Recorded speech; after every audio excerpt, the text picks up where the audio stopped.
Well, I lied again. We won't be doing the professional this week, so hang on to the ingredients for that Negroni cocktail.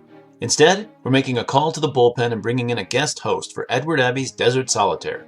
Part travel narrative and part environmental expose, Abbey's book is a non-fiction account of a season spent in Arches National Park, one of the most stunning landscapes on the planet. Through a mixture of personal anecdote and political diatribe, Desert Solitaire paints a vivid picture of a land in transition. Unfortunately, my guest host Bill Hodges and I live in different parts of the country without access to the same craft beers. So you're free this week to choose whatever type of beer you'd most like to sip while drifting down the Colorado River. Pop the top and sit back. It's time for episode 43 of Toasting the Classics, Desert Solitaire.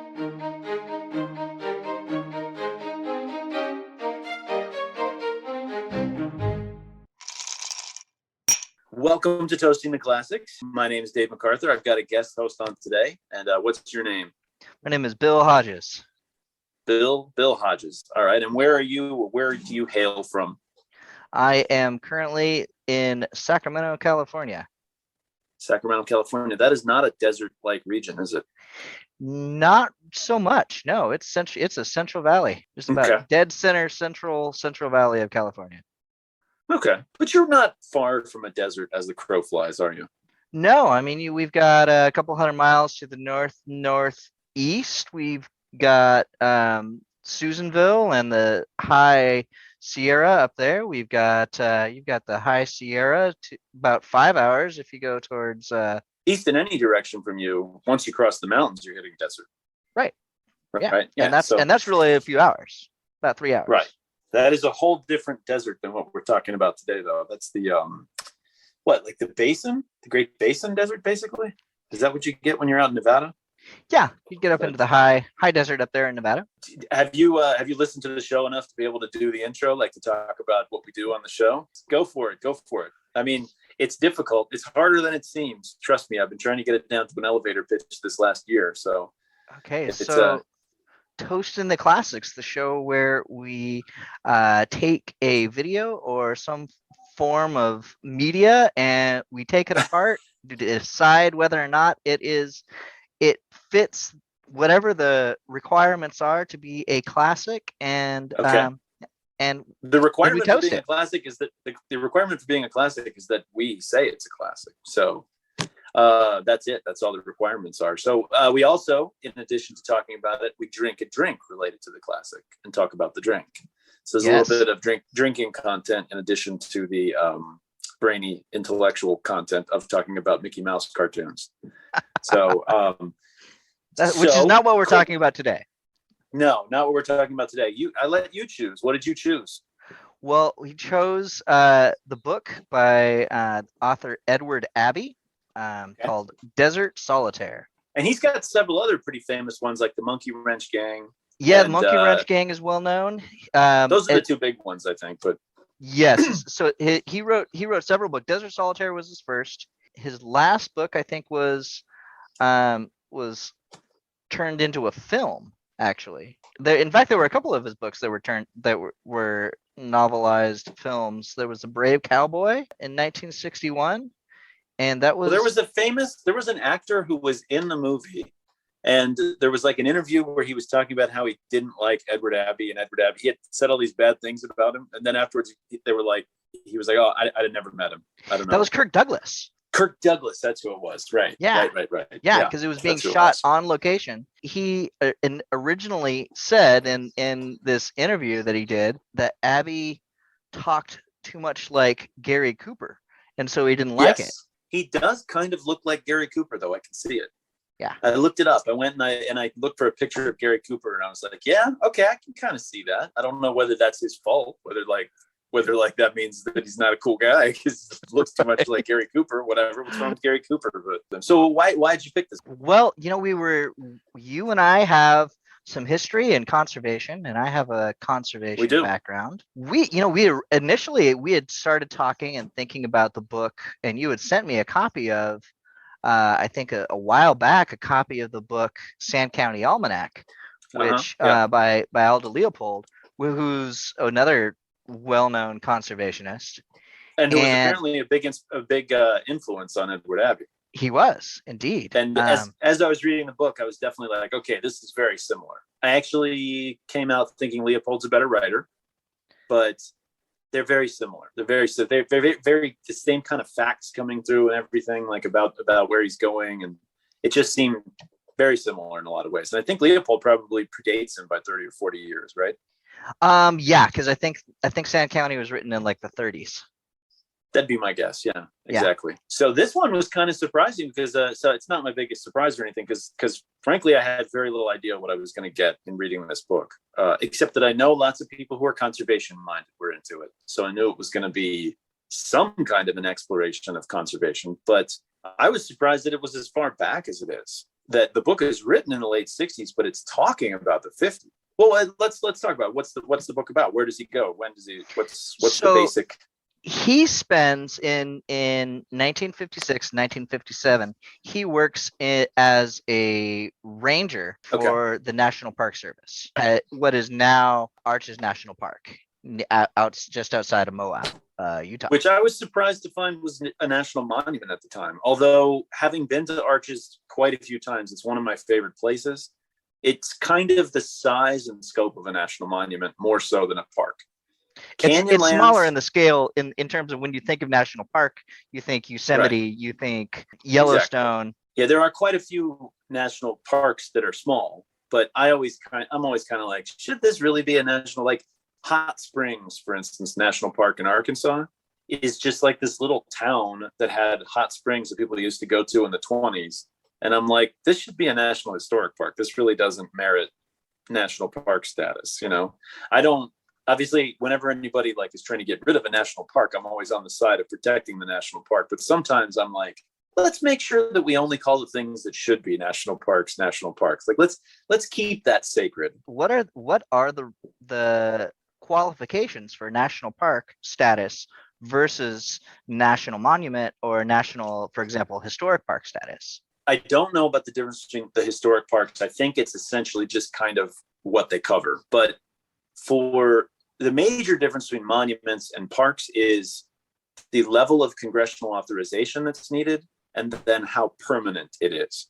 Like it'd be very difficult. Like Donald Trump obviously hates national parks and wants to turn them all into parking lots and stuff like that. But he couldn't go in and declassify Yellowstone. That would take all kinds of, intervention by lots of different parties. I mean, I don't really think it would be ever possible, which is kind of the point, right? It's supposed to be protected forever against anybody. I think monuments are less so. A monument could still be stepped back to some extent. Like there's a lot of the presidents. So I believe, it seems to me, I don't think it can be quite right. I don't 100% know the law, but like there's this gigantic national monument out in the Pacific that Obama called a national monument. I don't know that he had to ask anybody about it. Clinton did the same thing, named a bunch of places as national monuments out west. It can be pretty controversial because obviously we're talking about huge, huge areas of land in a lot of these cases. And some of them you're kind of like, does all this really need to be, there's a lot of land here around Las Cruces that's designated as it's Organ Mountains and Desert Peaks National Monument, I think is what it's called. And it's like this checkerboard all around the city in various places, some of which you're sort of like, maybe people should still be able to run their cattle there. I don't really know that needs to be protected. And so a sitting president can declare a location a national monument, but I believe that it actually requires congressional action to turn it, one of those locations, into a national park. Yes, that's the impression I get. Yeah, exactly. Yeah. That's how I would have phrased it. So he's in Moab, Utah, not really living in Moab itself, but living in the park, in like a trailer with a ramada that he constructed outside for shade and like a very bare bones kind of living situation. The park is not paved at the time. He's talking about that a lot, so they're not getting a whole lot of visitors. Have you been to Moab, by the way? I've never been to Moab. Unfortunately, I wish I could speak to it directly, but. I don't know that I can say that it's the most beautiful place on earth, but I think it's pretty close to being it's one of the most beautiful places in America. I can tell you that. I've been almost everywhere in this country, and I can say Moab is, every time I go, you're just struck with the especially if you like rocks in any way. If rock formations are interesting to you at all, the sandstone formations and canyons and the rivers all around the city. I mean, city's a strong word, but whatever.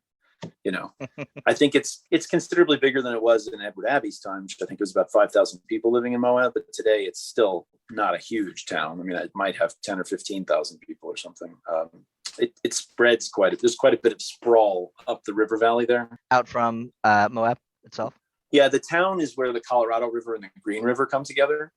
And I think it's where the Colorado is coming into the town. There's quite a bit of suburban sprawl kind of going up the river there, but it's bigger than it was in 1956 or whatever we're talking about. Is that what he said? 1956? Yeah, that's when he was a ranger there. It was 56, 57. Okay. Yeah, it's fascinating to me, and I think that aspect of it turning into and it being what he referred to as industrialized recreation. That was a major theme for him throughout, and really was kind of the underpinning of his whole conservation and really protection philosophy.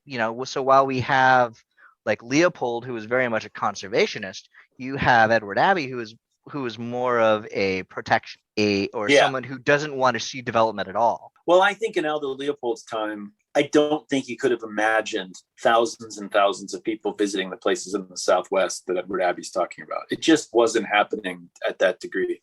The first time I went to Arches was in about 1997. And I've been there 7 or 8 times over the years. And I can say that it has gotten, when you go now, anytime during the summer months, there's a traffic jam waiting to get into the park for like a mile leading out of the park. I think Edward Abbey's would have had a heart attack and died if he saw it. I mean, it's just absolutely what he didn't want the park to turn into. Well, that was what he was predicting, though, because he was saying we don't want it to turn into some place like Yellowstone or Yosemite where they were already seeing that kind of that amount of traffic. I've been to Yellowstone a bunch of times too, and the only time I really truly enjoyed it versus like when I think about compared to other parks is when I went in the early fall. I went in October one time, and there was hardly anybody there. And I was like, oh, Yellowstone's actually a really beautiful place, isn't it? Because when you're there in the summer and there's a million people in the park, you're like, this is like Disney World. I want to get out of here right now. Like, this is not. If you get away from the ring road into the backcountry of Yellowstone, it's much nicer. Every step you take away from the road, it gets better. But it's just it's rough. It's rough. It's the same with Yosemite, right? I mean, you have a 7 square mile area in Yosemite. Yeah, right. Valley, and that's the thing. As soon as you get out of Yosemite Valley, as soon as you start going out Tioga towards Tuolumne and the high country, you see far fewer people, and as soon as you get off of any sort of paved road, you see very, very, very few people. My favorite memories of Yosemite are being up where you're talking about. I remember walking across there's big granite slabs that just like go on for like a mile at a time that you can walk on and stuff, like right there at the pass, I think. And I remember getting out there and hiking and being like, oh, Yosemite is actually a really nice place when there's not 50 people in campers, parked in front of you. It's one of the least democratic things you can think a lot of the time, right? Like that you set aside these places. It's supposed to be for the people. And then there's this tendency, you get there and you're like, I hope no people come here. This place is beautiful. And it's set aside. The country's paying to set it aside and nobody can live here so that just me can go and visit. So that just I can do it. Right. And it's totally, you feel that way, my favorite parks are always the ones where hardly anybody goes to them. There's this place here in southeastern Arizona called Chiricahua. And there'll be a few visitors there, but it's a spectacular place. And there's just hardly ever anybody there. And I'm like, this is what I want a national monument to be. It's actually why I usually prefer the national monuments to the parks. Is because they're less visited? I think people have a list of 57, 58 parks, whatever it is today. And they're like, we got to go cross off all these parks. So there's just always a bunch of sort of casual visitors at the national parks. There's a few where that's not the case.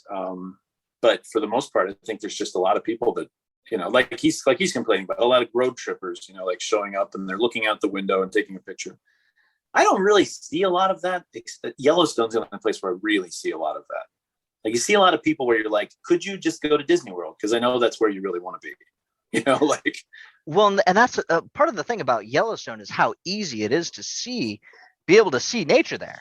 I mean, you drive around the figure 8 there in Yellowstone, and you can see you have bison jams right? Yes.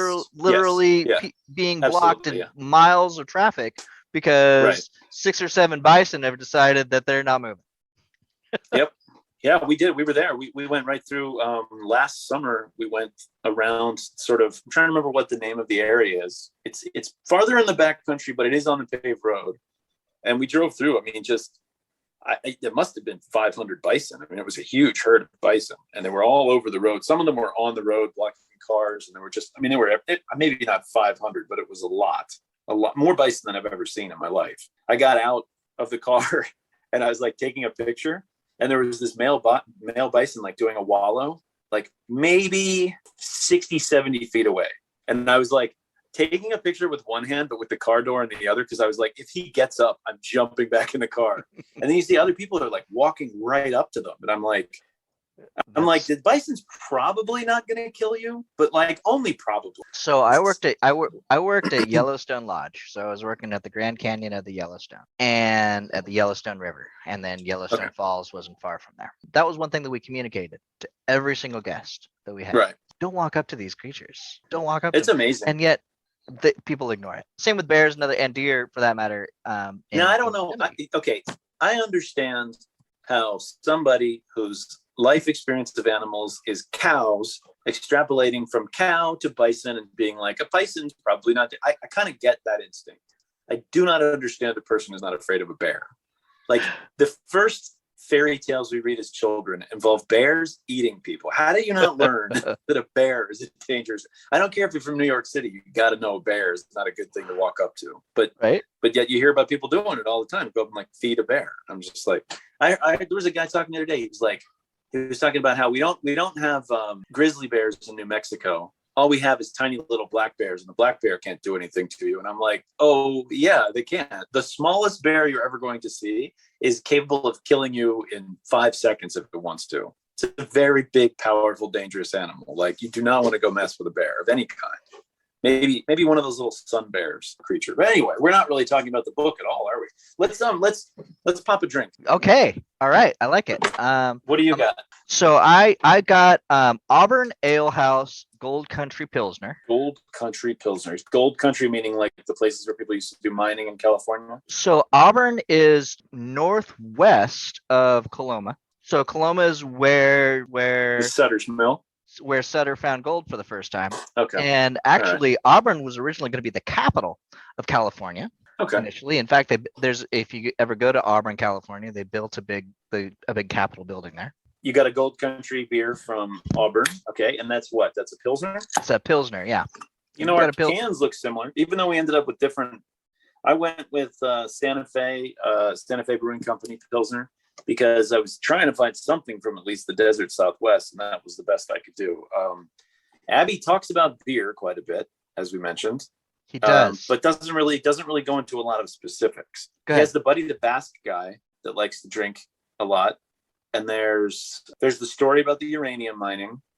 Well, so let's talk a little bit. Let's get back to the book. We've been pontificating about conservation in general. What's the book like? So, I mean, he goes through a lot of different stories, right? About about different events, different experiences that he has in these different locations. He talks about the meeting up with a guy who's a prospector for uranium, and he talks about the going out and finding some person who had been killed and going out with the SAR team, and he talks about his interactions with guests and tourists coming to the park, and how and then his interactions. And what I found kind of interesting is his experience that he wrote about regarding his experience with the supervisors and the superintendents of the park districts of the national park areas coming in and talking about how they wanted to get the area developed. It's going to be so great. We're going to come in, we're going to pave all of this. We're going to have a store. We're going to have a visitor center. We're going to because they want to make money. Yeah, that's weird. Cause that's definitely not a lot of people talk about that with government programs. They'll be like, if I ran my business this way, and it's like, well, let me stop you there. It's not a business. The national park is not supposed to turn a profit. That's fine. I mean, yes, it would be nice if you could make enough money to sort of cover some of the expenses or something. To sustain itself. to sustain itself. I mean, why leave money on the table that otherwise you'd have to supply with taxes? But overall, the purpose is to protect the park and to let people see the park. Right. It's not to make money. It's not a business. No, we're not going to pave parts of it and put up motels inside the park and things like that. That has happened in several places. I don't know if you've ever been to the Great Smoky Mountains. Several of the cities that enter the park, because it's apparently, I think it still gets the most visitors of any park because it's a large, very beautiful park, but it's extremely proximate to the East Coast. So lots and lots of people go there. And there are a couple of towns like Gatlinburg and Pigeon Forge and places like that that are just, I mean, like Dollywood is there and stuff like that. I mean, it's like blue collar. No, blue collar is the wrong word for it. It's a poor man's Disney World, let's just say, like leading up for miles and miles. There's like a Ripley's Believe It or Not in Gatlinburg, like right outside the national park. I've always wondered whether it's because it's so popular or whether it's just sort of a product of a different time when people thought of a park in a different way. Like Abby's talking about these people coming to see the park and he's talking about what they're like. And I'm like, that's not what national park visitors are like. They're not all like just there to peek out. People really go there to go hiking and camping and get out in the wilderness and stuff. I think there's just a broader conservation-minded attitude in society today. And especially for your people that actually get out and go see a park. Like nobody would litter in the national park. Not very many people would do that today. People would be more likely to call someone out for seeing if they were to see someone throwing an empty beer can or a piece of trash on the ground. Now, or feeding animals. Feeding animals is something. I mean, I've seen that a bunch of times. We're on those hot springs at Yellowstone. There's like a boardwalk that goes around in the various places. Yeah. And multiple times I saw people, their hats blow off, like into the spring. And I'm like, they didn't mean to do it. They're not jerks. I mean, it's not intentional. Kind of a dope for letting it. Right. It's not intentional. Yeah, exactly. And I think he had a huge concern around creating more areas that were like the Yellowstone and the Yosemite of the time, right, where we just start getting these mass influxes, right? And I think you're right that there are a lot more people now that have more of a conservation mindedness to them. Yeah. But even when I was I've worked in both of those big parks, right? I worked in both Yosemite and Yellowstone. And I saw, cool. and I saw it was really cool. I really wish I'd done that. That's really neat. It was foundational to, I think, kind of creating, sure, for me going on and getting a degree in environmental science. Right. Yeah. So, okay. Oh, well, there you go. We didn't talk about your credentials. That's a good one. Yeah. I knew you got one also in like media communications, something like that, right? So I have my undergrad in environmental science, and then I have master's degree. I have 2 master's degrees, one in journalism essentially, and one in education. And now I teach middle school science and elementary. So yeah, but anyway, yeah. So we met working at the National Wildlife Federation in DC. That's right. Yeah. So I had just gotten out of law school, and I loved the idea of getting into environmental law or conservation law or something like that. So I went and got a job there, an internship there, and it was a great experience. But I found politics to be a big turnoff. Just everything about the process of politics. I was just like, I don't really want anything to do with this. Like, it just completely changed my tack. Even though I really liked working in something that was important like that, I just didn't like the compromises you have to make when you're in politics.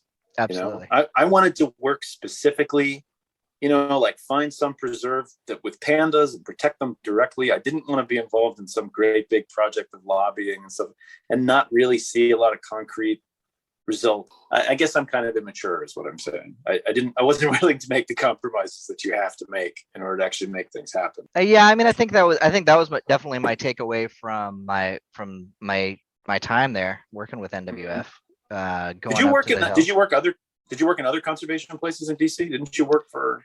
No, well, so I worked for another organization. I worked for the Center for Science in the Public Interest, CSPI. Okay. The influence was, or the emphasis was less on the environment and more on kind of just government agency overwatch. So the book, to get back to it, is kind of a hodgepodge of different stories, like you said. I found myself much more interested in the parts of the book that were just like a story. Like there's the one he writes about him and his buddy going on like a paddling trip down the Colorado through Glen Canyon before they dammed it up. And like I was like, this is great. I could read this all day. there's a part where he tells a story. It's supposed to be like sort of a local legend about a guy that gets ripped off, sold like a false uranium claim, and then murdered by the guy that sold it to him. And then, of course, it turns out to actually be a valid uranium claim later. But anyway, that story was really good. I was kind of on the edge of my seat reading that one. And what were the other ones? I'm trying to think what the other stories were. Well, the ones that I think stuck out the most to me were where he's going in. It was almost like he was having these interactions with people, but then also he's at his trailer and he finds a couple of rattlesnakes hanging out underneath the trailer. So he goes out and he finds, what were they? Were they like, I think gopher. They were gopher snakes? He finds a gopher snake. Yeah. Yeah. And just I thought that was great. I felt like it was really expository, and that part of it was really, really well written. Yeah, I like that. I was thinking about that. He gets the gopher snake and has it living in his trailer. And I was just like, I don't really have like a phobia of snakes anymore. Like really, they don't really bother me, but I do not want a snake of any description freely living in my house. Yeah. I just, the shape and the appearance of a snake, especially suddenly, is just always going to give me, like Emily Dickinson said, there's that poem, she wrote about like you almost feel like a slight heart attack when you see a snake. I don't care what it is or why it's there. It doesn't matter what kind of snake it is. Yeah. Well, because you just have that moment of like, you don't know what kind of snake it is. So you better react as if it's going to kill you or you could be dead, I see snakes here when I hike. I've run into a couple of rattlesnakes from time to time, but mostly half of the time they're just, non-poisonous snakes, non-venomous snakes, no reason to be excited. But you still just have that moment of like, oh, people just shoot rattlesnakes here. Like I went, there's a neighborhood over like kind of on the edge of town towards the National Monument. And I went to a party there and we were walking between houses and the guy gets a flashlight and his revolver. And he's like, oh, well, I was like, I understand the flashlight because there might be a rattlesnake, but why the revolver? He's like, so I can shoot the rattlesnake. And I'm like, why do you have to shoot the rattlesnake? Just leave it alone. Don't step on it. Give it its space. Yeah, what is the purpose of that? Like, you're not going to kill the last rattlesnake in the neighborhood, and then nobody will have to worry about rattlesnakes anymore. Like, there's always going to be more of them. I don't know. I never understood. I know a guy here who saw a rattlesnake in his garage. Which, okay, in that case, I get it. Probably you need to eliminate the snake. It can't be in your garage. But he shoots at it with his revolver in his garage and shattered his own eardrum, firing in the garage at a rattlesnake. And I'm like, wow. I think the rattlesnake would have been less of a problem for you. Like if you just went and picked it up and threw it outside. Like, and you get both extremes. My grandfather told me a story. He worked for PG&E for years and years, and he was a field clerk. And he had this guy who was on his crew, and this guy was a little bit crazy, would carry around a lunch pail and would actually capture rattlesnakes in his lunchbox and then walk around with his lunchbox and have like a rattlesnake in his lunchbox and let's just carry it around with him and then let it free later.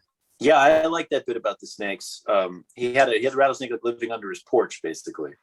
Right. And decided he had to get rid of it. And I think the gopher snake did the job. Yeah.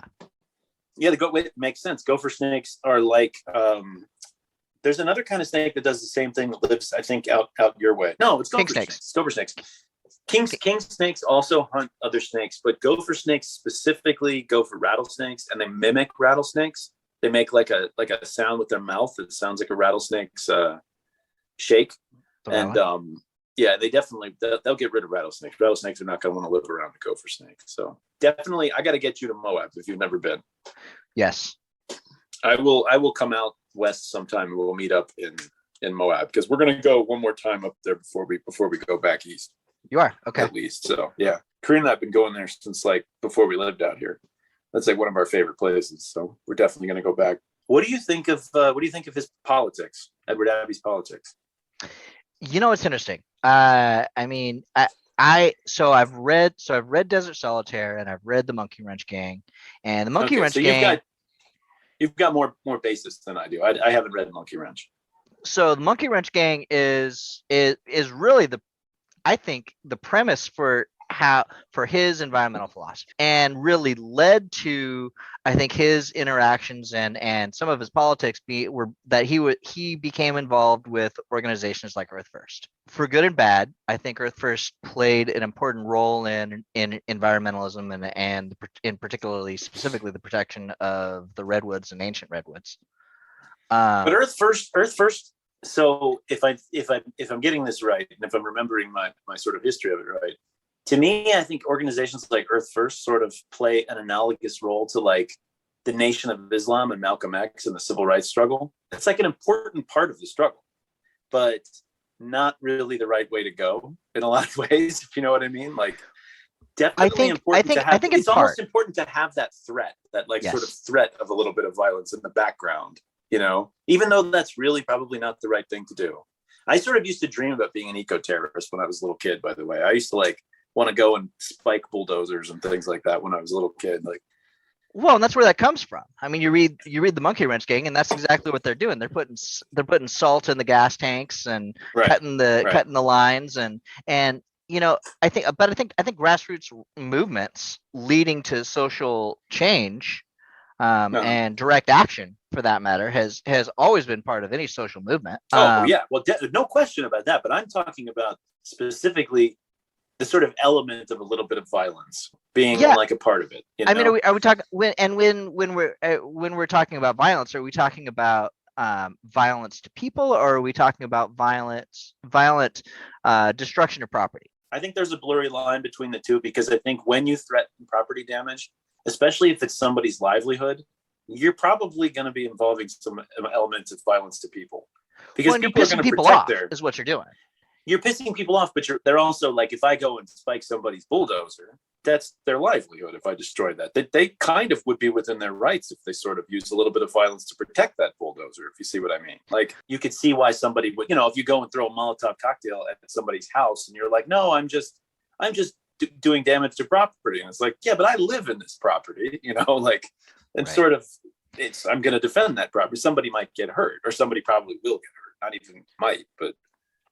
Well, and I think, and eventually, you know, Earth First, with the spiking of trees and those processes, halted, and they stopped because there was a recognition of that. There was a recognition of, well, we don't want to cause harm and violence to people necessarily, but we still believe strongly in the protection of these 1,000-year-old trees. Sure. I mean, I think there's just been a movement away from violence and those kinds of things. Even the IRA today, what they'll do is they'll plant a car bomb, but then they call the police and tell the police they planted a car bomb, so that everybody knows they're serious enough to plant a car bomb, but like, they really don't want anybody to get hurt by the car bomb.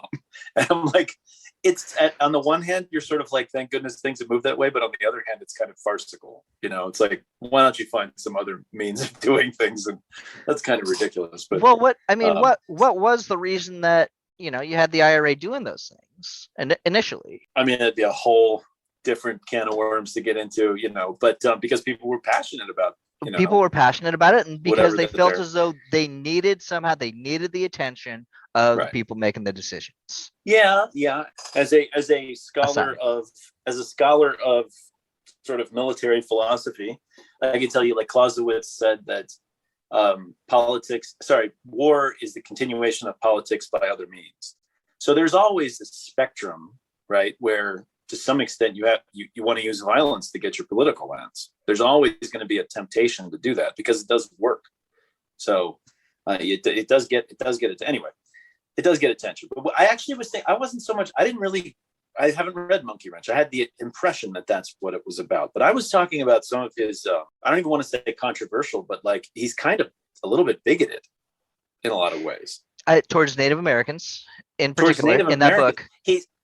But then I kept thinking about it, because he says different things, and like, clearly some of the things he refers to naked, indolent savages. And at first I was like, is that meant to be a joke? Because he seems to be kind of, it's like one of these old-fashioned people that actually had a lot of interactions with Native people, and there was bigotry. They were bigoted towards them, but at the same time, they also kind of understood them and lived, like, he lives with a Native tribe at one point. And you're like, I don't think he hates these people. there's just this level of like closed-mindedness culturally. It's the noble savage syndrome, right? It's a little bit of the noble savage syndrome, but it's also kind of looking down on them, not even thinking that they're noble. It's just kind of like. Interestingly, you see the same thing with Muir and Muir's writing. I don't know if you've ever read any of John Muir's actual writing, but Muir, I know. I read Letters from the Sierra or whatever the big one. I had like a collection of his writings from. What the heck was it? Is there a name to that book that I'm trying to blank on? The Wilderness World of John Muir, I think, is the one that I've and it is really just a collection of his writing. And then you also get this into one was just a collection. Yeah. This was a collection of his, but John Muir's like he's circa the Civil War, so he's I mean that was the fight over Hetch Hetchy, which was 1916, leading to the creation of the National Park Service in 1916. But he was still around, but I mean he's writing the letters I was reading were like 1880s. Pretty far back. So it's really not surprising that I mean he's saying it doesn't come up much, but he's pretty like racist against black people. It comes up a couple of times, and you're like, dude, it's California in the 1870s. Why are you even talking about that? But okay, fine. It just kind of comes out of nowhere. You're like, why don't we just not talk about that subject? It's really. Why are we going there? It's like why are we going there, Abby? Why is Grandpa telling us about what he thinks about black people again? Like, let's just not have that conversation, Grandpa. But anyway, it's like bringing up COVID at Christmas. But so Abby actually talks about Muir. Okay. Yeah, he does. He talks about Muir a bit in there. In a couple times, he talked about Muir. He talked about Thoreau. He talked about Leopold. So and. That's true. We didn't even mention how much Thoreau hangs over this work. I mean, Thoreau's probably the original one of these guys, right? Yeah. I don't know if there's anybody that really predates Thoreau in this sort of genre. No, because even Muir was looking at him. Yeah, I mean, Thoreau. So he's the one that protested the Mexican War by spending a night in jail, right? Yeah, and his essay Civil Disobedience. Civil Disobedience is from jail after the Mexican War. So we're talking about the 1840s. Yeah. You're going way back with Thoreau. There's probably somebody before that. I mean, there's Audubon. Even when you read Lewis and Clark's journals, there's a little bit of this kind of mentality. Kant was kind of transcendentalism, right? Kant, he doesn't write much about nature. Kant would have been almost like a contemporary of Thoreau, I think. Well, no, a little earlier. Yeah, that's true. Yeah, he talks about Pablo Neruda and Robert Frost, and he's got a lot of. He goes to great lengths to try to make you think that he's very educated. He does. I sometimes felt like it was sort of, irrelevant. Like, why are you talking about that? But in that regard, yeah, I felt a lot of times he was repeating himself over and over, and in a few spots he's just making these like multi-page long lists of different plants and animal species, and you're like, okay, we get it. Yeah, definitely. Yeah. Well, it felt like a journal. Yeah. Right. And I'm like, on the one hand, it's kind of like it's the era of Kerouac and like free stream of consciousness and stuff like that. But at the same time, I was like, is there a thesis running through all these different excerpts, or anything other than there is a conflict between the drive for conservation and the drive to let people see these places? I mean, that's sort of the general conflict he's describing. But why did he choose the particular stories that he did? And did they all have something to say about it? I don't really. A lot of it was about, I guess, people from the East coming in to get the resources and kind of killing the West. But in that, almost all these stories had something to do with that, right? Yeah. I mean, and I think that was some genuine like development. The storyline starting with his appreciation of being out there in the Utah desert, and then leading into those experiences that he started having with people, and then those experiences that he started having with the government, and then other experiences, and then talking about how much he valued all of these things, which started getting him into these tangents about these other prior authors. Yeah, he talked about this one thing where he's trying to draw a distinction between civilization and culture. Remember that bit? Yeah. He's like, civilization is this and culture is this. And I was like, I wasn't getting it. I wasn't getting his. He's like, he was like, civilization is like everything that's good, essentially, and then culture is everything that's bad. And I'm like, what?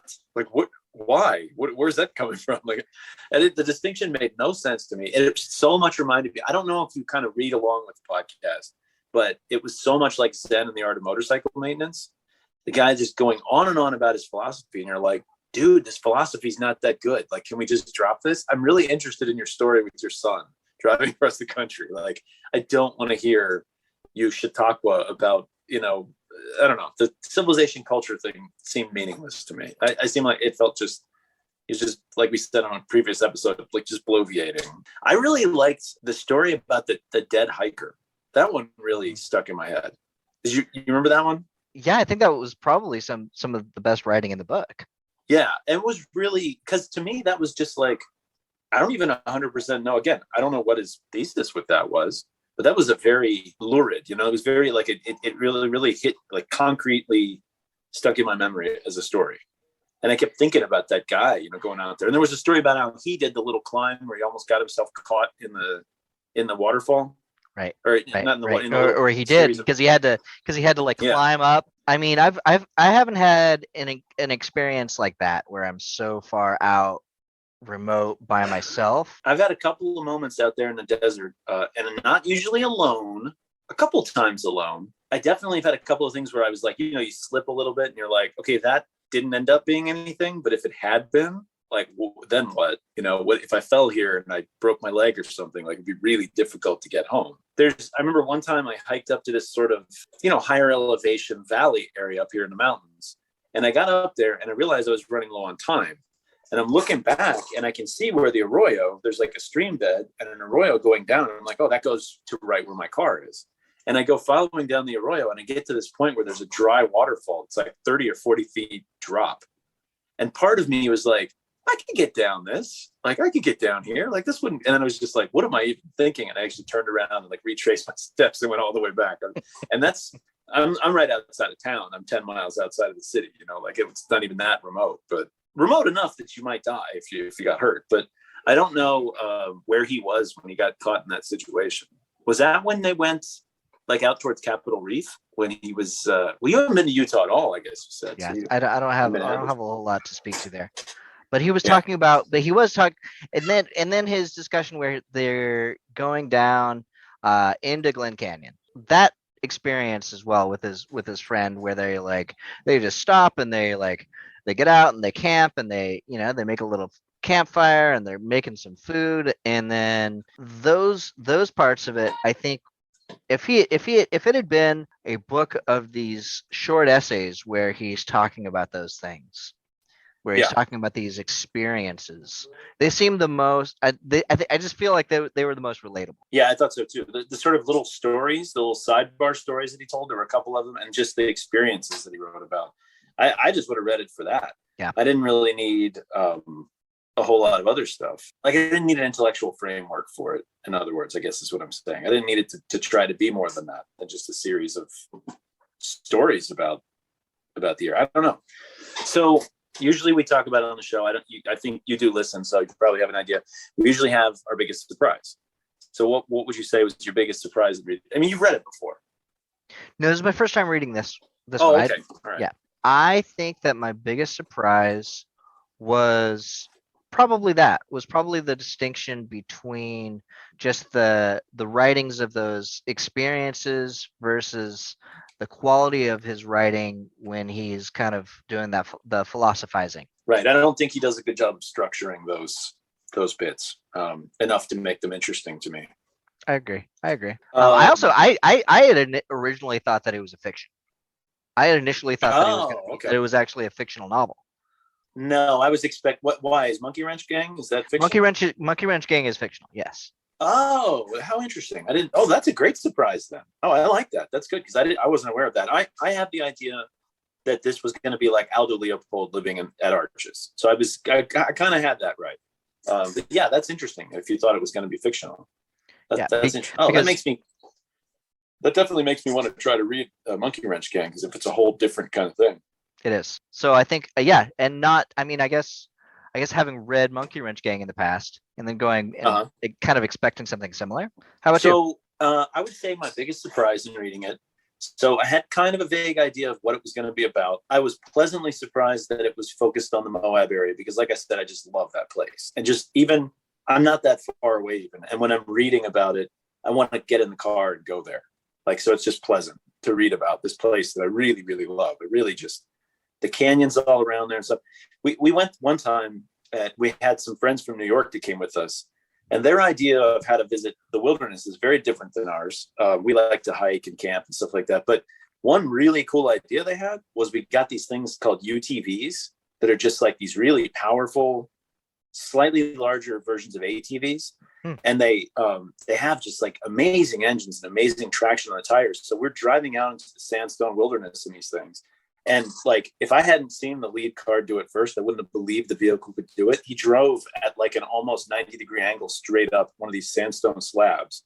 Oh, and we like followed them and went back into the back country all around there. And just, I don't know, I could just explore that region forever. I mean, it's just so we're finally, this next time when we go, we're going to have the truck with us. So we'll have 4-wheel drive capability. And I want to go into the back country of Canyonlands. And have you ever seen the really famous photo of the river makes this big bend, big horseshoe bend, right? Mm-hmm. And there's a tall tower of sandstone in the middle of it that's got like that forms a little island. Have you seen photos of that? Yes. I want to get back to one of the areas where like places like that are and see that, because I've seen it from, as you go into Canyonlands from the north, you can get up on the cliffs and have a really good vista of the park, but you really can't get down into it. I'm looking forward to doing that with 4-wheel drive, But my biggest surprise, I was saying my pleasant surprise was that it was about Moab, right? But anyway, so my biggest surprise about the book is just kind of his politics in general.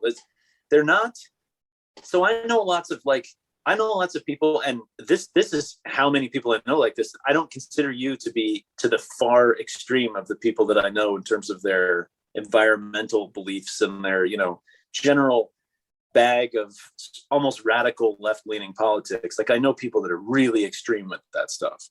And it's strange to me to see somebody so clearly in the conservation camp that the other politics are just all over the place. And even some of them are almost like a little right-wing, right?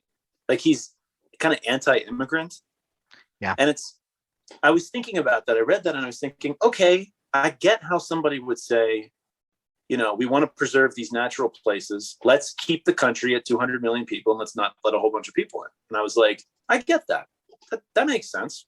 That's just being kind of selfish, but it's not racist, like, inherently.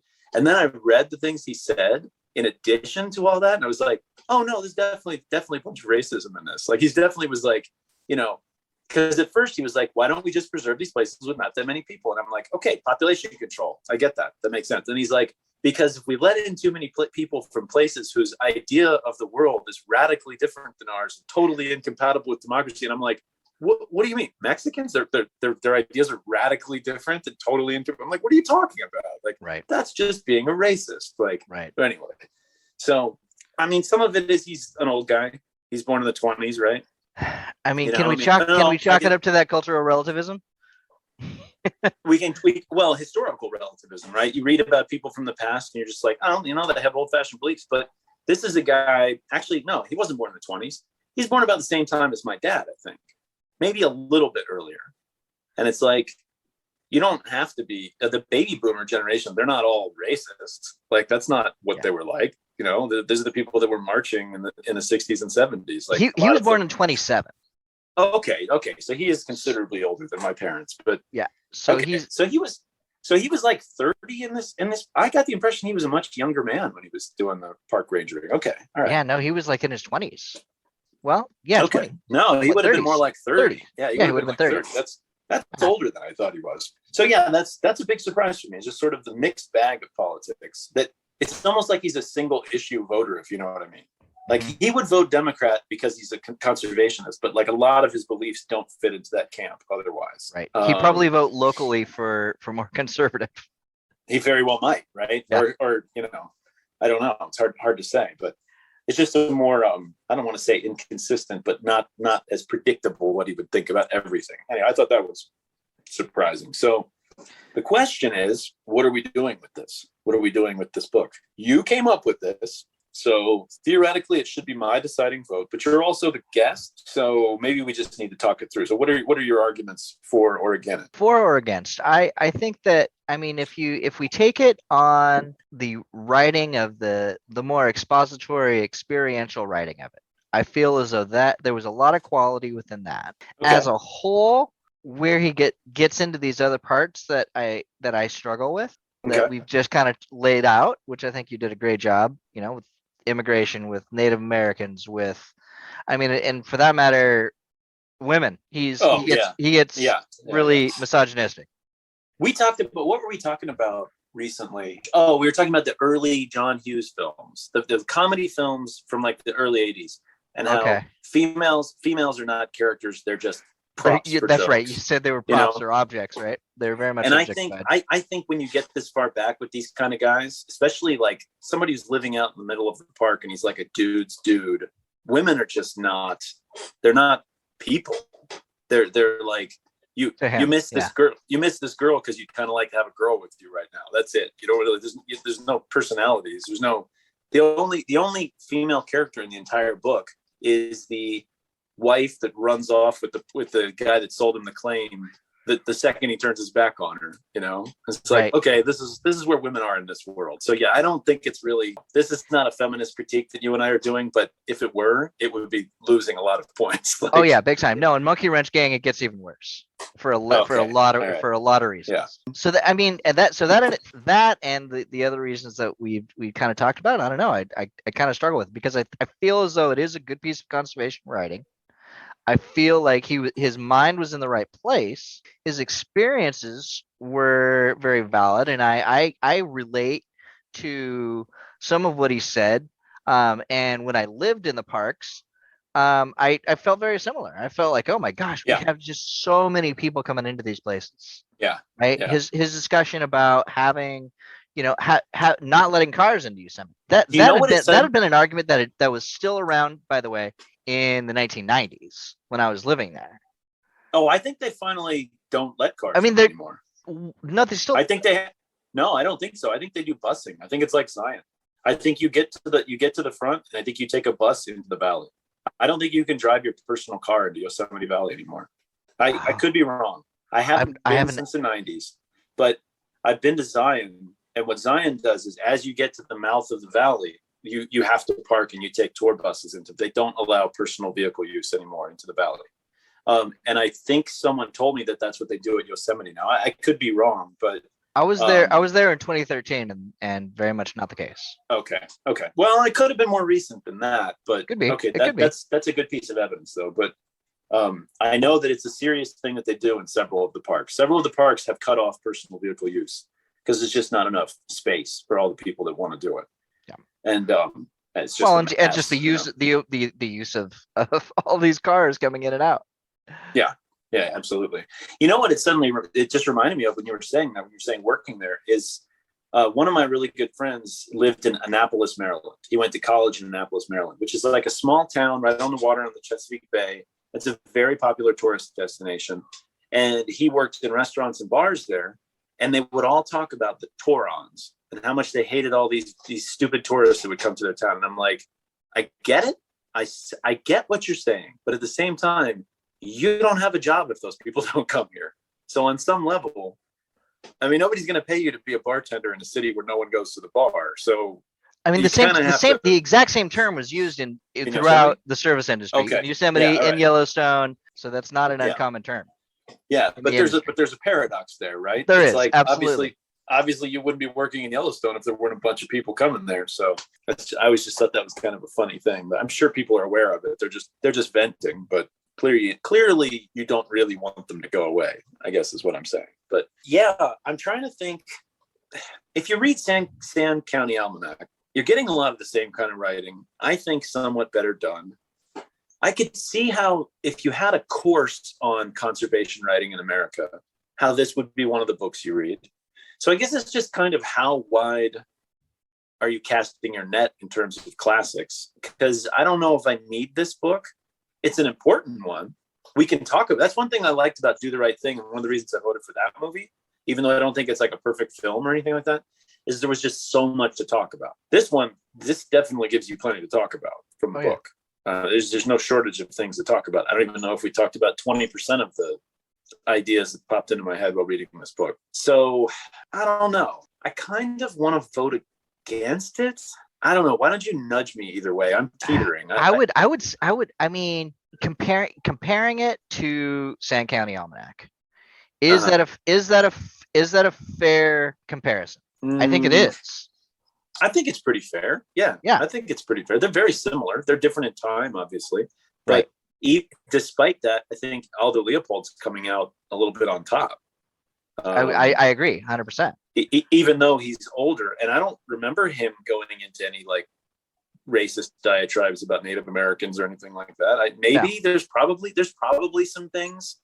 If it comes up, I'm sure he's not like super woke about Native people, but I don't remember him saying much of anything. But I don't either. So in that regard, I think this book doesn't stand up to, if we're considering Sand County Almanac a classic, can we say that this book is the same quality to compare it to? And I don't think we can. No, maybe not. I don't know. The story of the trip down the Glen Canyon just before it gets dammed up and destroyed forever is pretty precious, right? Like that's definitely something that I'm glad I have an account of that in any way, right? Like, by the way, you can read Powell. He wrote a really fascinating story about almost the same trip. Who's a really interesting guy, by the way. I don't know how much you've read about him, but he was a geologist, right? I think he did get some training as a geologist, but he was like a Civil War veteran that had one of his arms, amputated during the war, and then gone back and fought a bunch more battles in the Civil War after losing his arm. And then went on these huge expeditions out west to like chart, a lot of what we got after the Mexican War, basically. And just some areas that I read National Geographic did an article on the Grand Canyon, on a through hike of the Grand Canyon. At the time they wrote that article, fewer people have transited the Grand Canyon than had been on the moon, right? That's what kind of region we're talking about. That's how inaccessible these parts of the country are. And Powell's doing it with one arm in 1870. I mean, I don't know. That's just pretty fascinating. But anyway, so I don't know. I don't know what to do with this one. I guess it'd be pretty hard to put together a short canon of American conservation writing without including this. I think that's right. I think people would be like, "Where's Desert Solitaire? Why isn't that in here?" If you had like a class without mentioning that, so it's important. I mean, taking NRPI 101. Thinking back to that, we did go into like Thoreau, we went into Muir, we went into Leopold. We didn't necessarily include Abbey in it. But he's also more modern. Potentially because he was because he's farther to the left, I think, philosophically on conservation versus protectionism. Maybe a little more. Yeah, I think that's probably true. Center right on social issues. Well, because it's weird, right? If you think about it, conservation, you want to conserve, you want to protect what exists. A lot of what motivates people on the right is that same impulse. You want things to stay the same as they are, right? There's a lot of hyper capitalism and things like that on the right as well, and then there's also some nationalism and things like that. But there is a strand of the personality types that gravitate towards the right, which are just like, why don't we just keep what we have? What we have is okay. Let's not just let's not destroy that. Let's not in the name of progress. So you can see how that's not necessarily a conflict in a lot of ways, Right. Let's not build the Glen Canyon Dam is in a way sort of a conservative thing to say. It's like, let's just keep what we have. Sure. And I mean, and you have guys like Roosevelt who were right there with you. Right? Yeah. You think he was against that kind of thing? I thought he was that's what I'm saying, is that he was there. Yeah. Well, it's progress. He's a progressive, if you will. There's at different times, the parts of this political spectrum have been treated differently, I guess is what I'm saying. It's like, I think this one, probably go ahead and read it in a class. I think maybe I want to go with reservations about what I think of Abbey and some of the stuff he's doing, but I think this was a good read. I think this is something people could read. It's not I think this could go in one of these classes. You'd want to have a conversation about the things we're talking about, the problematic aspects of it. But yeah, let's do it. Let's toast. All right, we toast it. All right, I can get behind it in that I think it's valuable to have a variety of different perspectives. Yes, and it's good to talk. It's good to get us talking. I think that's important too. So, which I think this book did, obviously. Definitely. Too much. I'm waxing a little bit too poetic about the Moab, but whatever. It's a really fascinating place. I would like to present an invitation to you to come meet me in Utah sometime. We'll check out those parks. There's 5 parks in southern Utah: Bryce, Zion, Capitol Reef, Canyonlands, and Arches, all of which are like in my top national parks. I mean, they're just phenomenal places. And like Capitol Reef is kind of not inaccessible, but just remote, and does not get the traffic of some of the other places. It's just a really awesome place. But anyway, so cheers. All right. Cheers. Toast to this. So I think that's going to do it for us for Toasting the Classics for this episode, whatever episode this ends up being. We might be in the 40s by the time this one actually drops. So we'll see what happens with that. But thanks for joining me, Bill. Appreciate you, Dave. Taking the time. Cheers. Thank you. Yeah, thanks for the invite. Happy to come back again. We'll have to find something else. Definitely. We'll I don't have any sound for the cheersing because we're both drinking from cans, and it's just not gonna, clink. Clink. Yeah, not even appropriate. But all right, so this is for Toasting the Classics. This is Dave McArthur and Bill Hodges. Talk to you later. Peace out. That's it for episode 43 of Toasting the Classics. For those playing along at home, hang on to that gin, vermouth, and Campari for those Negroni cocktails. If you'd like to get in touch, please send us an email at toastingtheclassics@gmail.com. Send us show ideas, comments, complaints, and let us know what your favorite national park is. Check out my blog at theattractivenuisance.com and follow us on Twitter at @attractivenuisance. Our music was written by Michelle McArthur. See you next time on Toasting the Classics.